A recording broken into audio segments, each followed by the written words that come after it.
पहले जी नमस्कार। एएमएस 12 पे आप सभी का बहुत बहुत स्वागत है डबल इंटीग्रल के इस लेक्चर में। एरिया बिटवीन कर्व्स का हमारा टॉपिक चल रहा है, बट आज हमने एक क्वेश्चन लिया है कि find area of asteroid. Asteroid में एक्चुअल में दो कर्व होने चाहिए, बट यहाँ पे दो कर्व नहीं है। इट मीन्स ये क्वेश्चन क्या है, हमारा एक पैरामेट्रिक जो हम सब्स्टिट्यूट करते हैं, पैरामेट्रिक फॉर्म का क्वेश्चन है और बहुत इंपॉर्टेंट है। आता रहता है क्वेश्चन। इसके बेसिक फंडामेंटल को समझते हैं और हम इसको बताने का प्रयास करेंगे कि इस तरह के क्वेश्चन को हम कैसे करते हैं। तो हम इस वाले क्वेश्चन को हम ना सिंगल इंटीग्रल से सॉल्व करेंगे। सिंगल इंटीग्रल जो हम क्लास 12th में पढ़ते थे, उसकी हेल्प से इसको सॉल्व करने का प्रयास करेंगे और क्या बेसिक फंडामेंटल कंसेप्ट होगा उसको भी समझेंगे। तो आइए देखते हैं स्टूडेंट। सबसे पहले तो आपको पता होना चाहिए कि एस्ट्रॉयड है, तो इसमें हम इस तरह के एस्ट्रॉयड में हम पैरामेट्रिक में क्या सब्स्टिट्यूट करते हैं, क्या हम वैल्यू पुट करते हैं और उसका फिगर कैसा होता है, ये दो मेन इंपॉर्टेंट होते हैं। और उसकी फिर बाउंड्री कंडीशन को डिसाइड करना, इतने सारे पॉइंट को समझना होगा, तब हम आगे जा करके क्वेश्चन को कर पाते हैं। देखिए, बेसिक फंडामेंटल हमारे पास क्या है स्टूडेंट, ये क्वेश्चन है। पहले इसमें पैरामेट्रिक इक्वेशंस को समझना है। एक्चुअल में ये क्वेश्चन या इस तरह के क्वेश्चन को हम ऐसा लिख सकते हैं, यहाँ कभी कभी एक्स अपॉन ए या कभी एक्स वाई अपॉन बी भी होता है, तो वो अलग टाइप का क्वेश्चन हो गया, उस अलग फंडामेंटल कंसेप्ट में उसको हम कर पाएंगे।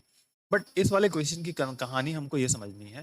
तो पहले जो सोल्यूशन पे हम अगर फोकस करेंगे स्टूडेंट, तो ध्यान रखिएगा, सोल्यूशन जो हमारे पास है एक्स के पावर 2/3 एंड प्लस y के power 2/3 and is equal to a के पावर ऑफ 2/3।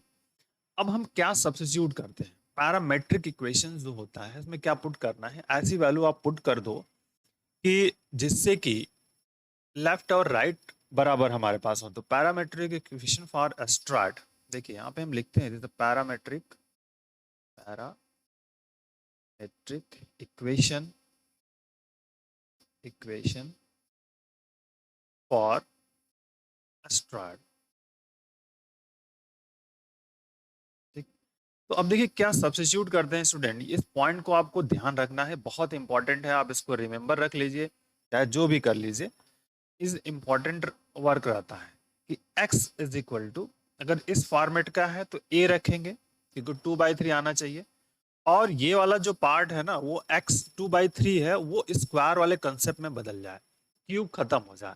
तो सिंपल x इक्वल टू हम लिखते हैं cos क्यूब, QT लिख सकते हो या क्यू थीटा लिख सकते हैं, अब मैं थीटा लिख ले रहा हूँ, चलिए। और y इज इक्वल टू हम लिख लेंगे a sine of cube theta. ये याद रखना है आपको, दैट इज सब्स्टिट्यूशन। अगर पैरामेट्रिक है, एस्ट्रॉयड है, तो एस्ट्रॉयड में हम कौन सी वैल्यू को सब्स्टिट्यूट करते हैं, ये मेन इंपॉर्टेंट है। तो x equal to cos cube theta and y is equal to a sine cube theta, ये वैल्यू हम सब्स्टिट्यूट करते हैं। इस पॉइंट को आपको याद रखना है, ठीक है, जब इस टाइप का ये क्वेश्चन होगा। अब आगे की बात करते हैं एरिया, बट उससे पहले हमको एस्ट्रॉयड के फिगर को रिमेंबर रखना होगा कि व्हाट इज द फिगर और इसकी लिमिट क्या होती है। देखिए, फिगर पे बात हम करेंगे स्टूडेंट, तो बहुत आसान सा फिगर तो नहीं है, बट इसको याद रखना है। इस तरह से हम इसको रिमेंबर रख सकते हैं, ओ कि ये एक्स है, ये वाई है, और फिर आपका ये एक्स डैश, और here is the Y dash. इस तरह से यहां से चले जाइए और हियर एक पॉइंट लीजिए, हियर पॉइंट लीजिए, और हियर। ये देखिए इस तरह का शेप इसका होता है, ऐसा, इस तरह से चारों तरफ इस तरह से शेप बनेगा इसका।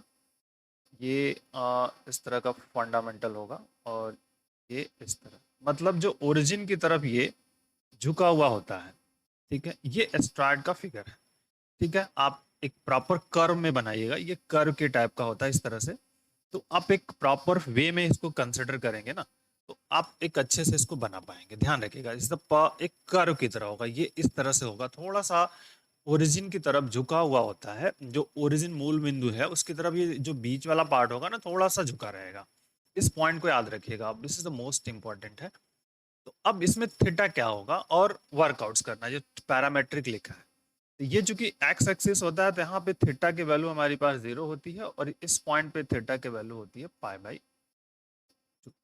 तो हमको करना क्या है, हम एक छोटे से पार्ट की एरिया को फाइंड करेंगे, और इस वाले पार्ट की एरिया को फाइंड कर लेंगे, और 4 से मल्टीप्लाई कर देंगे, ठीक है ना। सिंपल हम क्या करेंगे, 4 से मल्टीप्लाई कर देंगे। That is clear. तो टोटल एरिया क्या होगी इसके बारे में आप डिस्कस कर लीजिए। तो टोटल एरिया ध्यान रखिए, टोटल एरिया क्या होगा 4 इंटू, ठीक, डबल इंटीग्रल, ठीक, dx dy। ये तो डबल वाले कंसेप्ट में होगा, लेकिन अब यहाँ पे डबल इंटीग्रल में हम करेंगे क्या, क्योंकि हमको डबल इंटीग्रल अगर हम पोलर फॉर्म में जाएं तो फिर अलग मैटर्स हो गया, ठीक है। डी एस डी वाई है डबल इंटीग्रल, तो अब यहाँ पे डबल इंटीग्रल से हम इसको सॉल्व नहीं कर पाएंगे इस टाइम पे। तो इसके लिए हम एक सिंगल इंटीग्रल वाला जो कंसेप्ट क्लास 12th में पढ़ते थे उसको भी यहाँ पे यूज कर सकते हैं। और 4 into integration X D Y, ठीक। या फिर आप एरिया के लिए देखिए दो फार्मूले यूज करते थे क्लास 12th में, एक्स डी वाई या फिर वाई डी एक्स। ये दो, ये y इधर होता है वाई एक्सिस और ये आपका x axis, that is important. तो दोनों में से कोई एक हम यूज कर लेंगे और इससे अकॉर्डिंग वर्क होगा। तो अब एक्स डी वाई, अब जो कि पैरामेट्रिक हमारे पास है यहाँ पर, तो हम इस डी वाई को पैरामेट्रिक फॉर्म में बदल सकते हैं। जैसे पैरामेट्रिक फॉर्म में बदलेंगे, देखिए सब 4 इंटीग्रेशन एक्स तो रहेगा, इसको हम ऐसा ले सकते हैं D Y upon D theta, ठीक, और इंटू डी थीटा, क्योंकि पैरामेट्रिक हमारा क्या है इन टर्म ऑफ थीटा है, तो इन टर्म ऑफ थीटा हम यूज कर सकते हैं, ठीक है। अब क्वेश्चन ये है कि हम डबल इंटीग्रल यूज क्यों नहीं कर रहे हैं। देखिए इसमें पैरामेट्रिक है, एक सिंबल स्ट्रिप के लिए थ्रू ये वर्क हो रहा है, तो पैरामेट्रिक यहाँ पे डबल इंटीग्रल वाला कंसेप्ट यूज नहीं होगा। इस पॉइंट को आप याद रखिएगा, ठीक है। या फिर हम डबल इंटीग्रल यूज करते डायरेक्टली, जब जाते तब की बात करते, डायरेक्टली जाते तो अब हम बात करते। दो चीजें यहाँ पे ध्यान रखिएगा, अगर हम इस लिमिट को पैरामेट्रिक फॉर्म में लिखना चाहते हैं तो ये कार्टेशियन फॉर्म में, तो इसका कोऑर्डिनेट होता है a0, इस पॉइंट का कोऑर्डिनेट होगा 0a, इस पॉइंट का कोऑर्डिनेट होगा -a0 और फिर इस कोऑर्डिनेट का होगा 0 -a। इस पॉइंट के ये कोऑर्डिनेट है, ठीक है, जब कार्टेशियन फॉर्म में जाएंगे। बट इसको हम कार्टेशियन फॉर्म में ना लिख करके कहाँ पे लिख रहे हैं, पैरामेट्रिक में लिख रहे हैं। पैरामेट्रिक में अगर आप कार्टेशियन वाला कंसेप्ट यूज करोगे ना, तब फिर इस टाइप पे आप यहाँ पे इसको होल्ड डाउन कर सकते हो, कोई प्रॉब्लम्स नहीं है, ठीक है, ये ध्यान रखिएगा। तो करने का तरीका अलग अलग हो सकता है, बट क्वेश्चन आने का तरीका, अब इसको हमने पैरामेट्रिक में भी कन्वर्ट कर लिया तो इसको आसानी से हम कर सकते हैं, क्योंकि थीटा की रेंज हमको पता चल गई है, थीटा कितना है 0 से π/2, और dy upon D theta find कर सकते हैं, डी थीटा फाइंड कर, एक्स ऑलरेडी आपको इन टर्म ऑफ थीटा दिया हुआ है, बस आपको कुछ बचा ही नहीं। अब इसको देखिए, जैसे आपके पास क्या दिया है, x is equal to A cos of cube theta है, और y इज इक्वल टू क्या है, A sine of cube theta. तो यहाँ पे जरूरत किसकी हमको, D Y upon D theta की। तो D Y upon D theta क्या हो जाएगा, इसको जाएंगे तो 3a, और फिर यहाँ पे हो जाएगा साइन स्क्वायर थीटा, और साइन थीटा का डेरिवेटिव कर देंगे तो कॉस थीटा। ये इतना आपको मिल जाएगा। इसका इसका डेरिवेटिव हमको फाइंड आउट हो गया कि साइन क्यूब का करेंगे तो 3 साइन स्क्वायर थीटा आएगा, और इंटू साइन थीटा का कर देंगे तो क्या मिलेगा, कॉस थीटा डेरिवेटिव मिल जाएगा। तो ये वैल्यूज हमको मिल गई। लिमिट आपकी थीटा से 0 to π/2 है। अब इस पर आपको सिर्फ सिंपल फार्मूला अप्लाई कर देना है और कैलकुलेशन करना है, सिंपल, ध्यान रखिए, दैट इज इंपॉर्टेंट। 4 थीटा की वैल्यू कितनी होगी, 0 से लेकर के π/2, ठीक, और फिर एक्स की value a cos cube theta, ठीक, और फिर y D Y upon D theta, D Y upon D theta 3a sine square theta cos theta और डी थीटा, ठीक है। अब देखिए क्या कॉमन है, और फिर इसके लिए सुटेबल फार्मूला हमारे पास क्या है, सिंपल 3 तो 4 हो गया, 3 4 जा 12 a into a square 12a square and 0 to π/2 cos के पावर 4 थीटा, और फिर यहाँ पर sine square theta D theta. अब व्हाट इज फार्मूला, इसको कैलकुलेट कैसे करेंगे।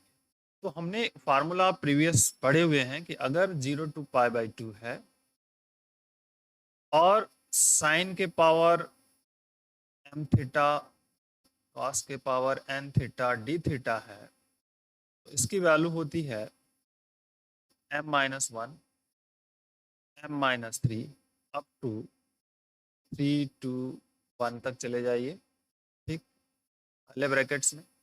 दूसरे ब्रैकेट में फिर से वही काम, n minus 1, n minus 3 up to 3 to 1, ठीक, और डिवाइडेड बाई जो आता है m प्लस n, फिर m प्लस n माइनस 2, फिर m plus n minus 4, last में जाएंगे 3 to 1 और इनटू अल्फा कर लीजिए, इनटू अल्फा। अल्फा क्यों लिख रहे हैं बताते हैं आपको।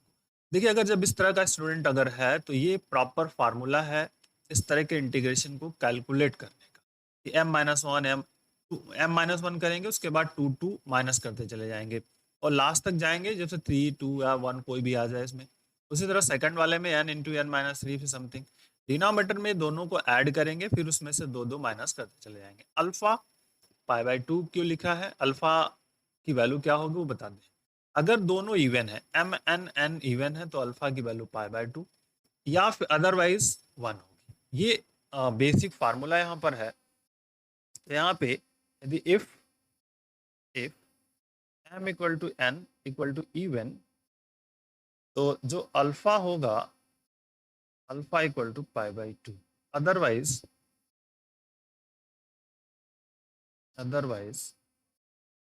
अल्फा इक्वल टू 1, ठीक।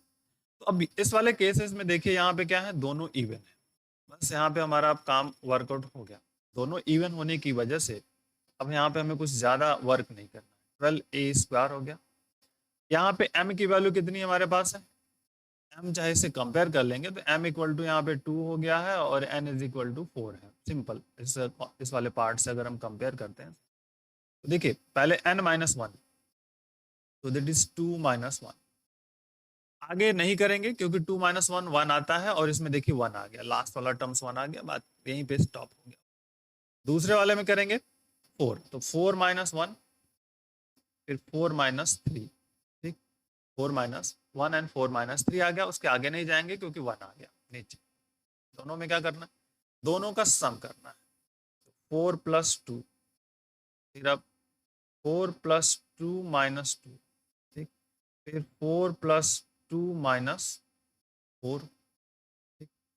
अब देखिए, अब आगे नहीं कर सकते क्योंकि 4 प्लस 2 6 होगा और माइनस 6 पे जाएंगे तो इनफाइनाइट हो जाएगा, तो आगे हम जाएंगे नहीं, सिंपल।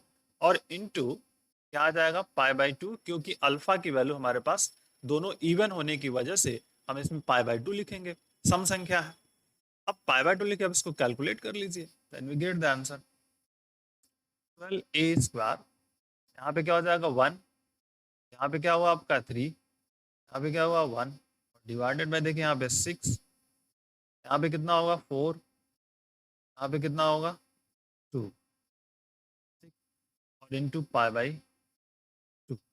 देखिए क्या क्या कैंसिल हो सकता है और क्या हमको रिजल्ट मिल सकता है। तो यहाँ से 3 2 जा 6 हो गया। अब 4 2 जा, यहाँ से कैंसिल करना है, 4 3 जा, तो 3a² 3a² बटे में आ जाइए, 2 2 जा 4 2 जा 8 और इंटू 5, दैट इज इंपॉर्टेंट। तो 3πa² अपॉन 8 इसका आंसर आ गया, चेक कर लेते हैं। 3πa² upon 8, that is the answer. तो ये बेसिक है बट इंपॉर्टेंट था कि इस एस्ट्रॉयड का जो हमको एरिया फाइंड करना था कितना होगा, 3πa² अपॉन 8। ठीक है स्टूडेंट, तो इस लॉजिक पॉइंट से इसको समझिएगा और करने का प्रयास करिएगा। Okay, so take care, thank you, bye bye.